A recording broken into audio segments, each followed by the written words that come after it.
warahmatullahi wabarakatuh. Perkenalkan, saya Muhammad Rajwa Radi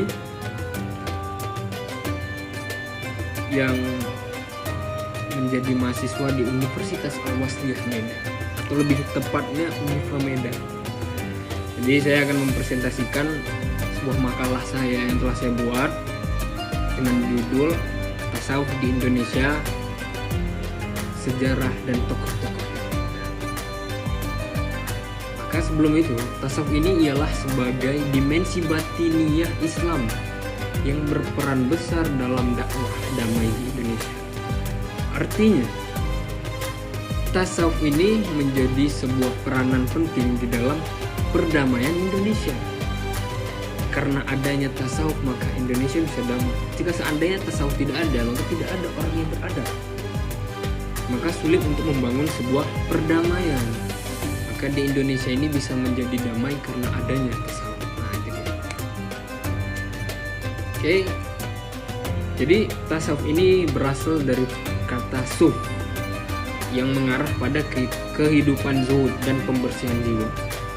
Mengarah kepada kehidupan zuhud artinya tidak terlalu kecintaan dengan dunia. Jadi tasawuf ini mengajarkan agar tidak zuhud. Dan pembersih jiwa artinya ada yang jiwa-jiwanya yang buruk, kotor, maka dengan adanya tasawuf ini dapat membersihkan daripada jiwa-jiwa yang kotor. Jadi jenis-jenis tasawuf ini ada 3. Yang pertama akhlaki, yang kedua falsafi, dan yang ketiga amali. Tujuan dan fungsi tasawuf, apa ini tujuan dan fungsi daripada tasawuf? Tujuannya ialah ma'rifatullah, mengenal Allah, ma'rifah Allah, dan kebahagiaan hati. Nah, ini tujuannya. Maka jika Anda memiliki tasawuf di dalam diri Anda, maka Anda akan mendapatkan kebahagiaan hakiki dan ma'rifatullah dan lebih dekat dalam mengenal Tuhan dengan adanya tasawuf. Fungsinya apa? Takziah, pembinaan akhlak, dan pendekatan spiritual dalam dakwah. Jadi di dalam tasawuf ini itu fungsi-fungsinya. Dan sejarahnya, sejarah tasawuf berada di Indonesia ini kapan? Jadi tasawuf masuk sejak abad ke-7 sampai 13 melalui pedagang-pedagang dan sufi. Jadi tasawuf ini masuk ke Indonesia pada abad ke-7 melalui pedagang-pedagang. Diterima masyarakat karena akulturasi budaya. Dan berkembang juga melalui wali-wali songo, tarekat, dan pesantren. Jadi di dalam pesantren diajarkan bertasawuf. Dan peran tasawuf di Indonesia ini apa? Jadi peran tasawuf di Indonesia ialah yang pertama itu dakwah melalui seni dan budaya lokal. Nah, jadi di dalam dakwah melalui seni budaya lokal itu terdapat perannya tasawuf. Nah, mendirikan pesantren, nah di situ terdapat peran tasawuf. Dan menjadi kekuatan moral dan sosial terutama saat kolonial. Nah, itulah. Jadi di saat kita bertasawuf, kekuatan moral dan sosial kita itu makin kuat.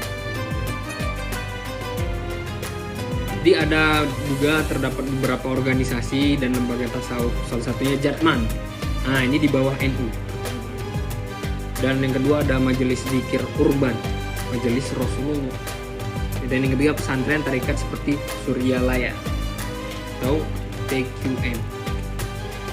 Tokoh-tokohnya ini siapa aja? Begitu kan?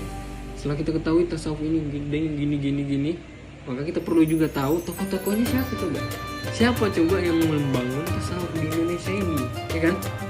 Itu perlu kita ketahui. Yang pertama itu ada Sunan Kalijaga. Jadi Sunan Kalijaga ini berperan di dalam dakwah melalui seni. Jadi dia berperan tasawuf ini melalui dakwah. Dan yang kedua ada Hamzah Fansuri. Ini sastrawan sufi Aceh. Dan yang ketiga ada Syekh Siti Jenar. Dan yang keempat ada Syekh Yusuf Al-Makassari.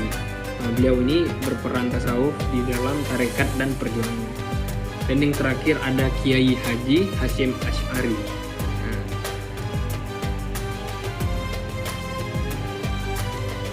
dan tasawuf ini, dan jika dianalisis, tasawuf ini memang cocok dengan masyarakat Indonesia yang religius dan plural. Maka cocok di Indonesia ini bertasawuf. Solusi modern melawan krisis moral dan spiritual. Tantangannya ini apa aja? Tantangannya ini salah satunya stigma pasif, materialisme, dan globalisasi. Prospek tasawuf juga ada. Yang pertama itu ada reaktualisasi tasawuf, dukungan mental spiritual, majelis zikir modern. Jadi intinya tasawuf ini memiliki peran penting dalam sejarah dan masa depan Islam Indonesia. Jika ingin sebuah perdamaian di Indonesia, maka tasawuf tanamkan dan menjembatani budaya dan spiritual. Dan yang ketiga juga, poin yang ketiga, relevan dalam menjawab tantangan era modern. Oke, mungkin itu saja yang dapat saya presentasikan melalui makalah yang telah saya buat. Lebih dan kurang saya mohon maaf. Kalau ada kesalahan mohon dibimbing. Oke, saya tutup dengan wal taufiq wal hidayah wal inayah. Assalamualaikum warahmatullahi wabarakatuh.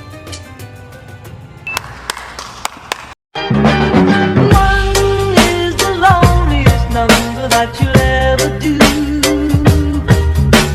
Two can be as bad as one. It's the loneliest number since the number one. One is the loneliest number that you'll